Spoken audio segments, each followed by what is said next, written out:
Step 1, শুয়ে ব্যায়াম করে যৌন সুস্থতা নিশ্চিত করার এ যাত্রায় প্রথমে আপনার ব্রেন, হার্ট এবং পেলভিক ফ্লোর সুস্থতার সার্বিক প্রস্তুতি গ্রহণ করবেন। এ সময় আপনি বেশ কিছু উন্নতি লক্ষ্য করবেন, যেমন পেনিসের শক্তি বৃদ্ধি পেতে শুরু করবে এবং পেনিসে রক্ত চলাচল বৃদ্ধি পাবে। স্টেপ 2, দ্বিতীয় ধাপে পেলভিক ফ্লোর পেশি শক্তিশালী হতে শুরু করবে, ফলে পেনিসের ইরেকশন ক্ষমতা আগের থেকে বৃদ্ধি পাবে এবং বীর্যপাত আগের তুলনায় কিছু মিনিট বৃদ্ধি পাবে। স্টেপ 3, তৃতীয় ধাপে শ্বাসের ব্যায়ামগুলো আপনার ব্রেনটি রিল্যাক্স করতে শুরু করবে এবং হার্ট থেকে পেনিস পর্যন্ত রক্ত চলাচল বাড়াবে।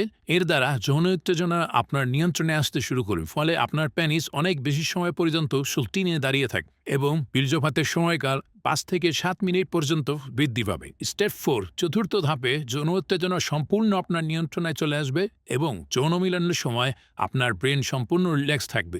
একই সাথে আপনার পেলভিক ফ্লোর দ্রুত সংকুচিত এবং প্রসারিত হবে, যার ফলে 7 থেকে 10 মিনিট পর্যন্ত আপনি বীর্যপাত নিয়ন্ত্রণ করতে পারবেন এবং প্রথম বীর্যপাতের পর দ্রুত আপনার পেনিস পুনরুদ্ধার হবে।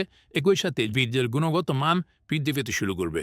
স্টেপ 5, এ ধাপে আপনি যৌন ক্ষমতার শীর্ষ পর্যায়ে চলে আসবে। এ সময় আপনার পেনিসের ইরেকশনের দৃঢ়তা সর্বোচ্চ পর্যায়ে থাকবে। বীর্যপাতের সময়কাল 10 থেকে 12 মিনিট পর্যন্ত বৃদ্ধি পাবে। দ্বিতীয়বার যৌন মিলনে আপনি 15 মিনিট পর্যন্ত বীর্য আটকে রাখতে পারবেন। বীর্যের গুণমান পরিপূর্ণ আকারে বৃদ্ধি পাবে। স্টেপ 6, সর্বশেষ ধাপে আপনি আপনার পরিশ্রমের সেরা ফলাফল পাবেন। এ ধাপে আপনার প্রথম বীর্যপাতের সময়কাল 15 মিনিট পর্যন্ত বৃদ্ধি পাবে। প্রথম বীর্যপাতের পরেও আপনার পেনিস শক্তভাবে দাঁড়িয়ে থাকবে। সাথে সাথে আপনি দ্বিতীয় যৌন মিলন শুরু করে দিতে পারবেন এবং দ্বিতীয় মিলনের সময় আপনার বীর্যকে 20 মিনিট পর্যন্ত আটকে রাখতে পারবেন। আপনার বীর্যের গুণগত মান সর্বোচ্চ পর্যায়ে বৃদ্ধি পাবে।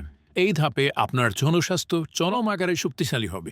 যৌনস্বাস্থ্য সর্বোচ্চ পর্যায়ে ফিট হয়ে উঠবে এবং দীর্ঘস্থায়ী হয়ে উঠবে।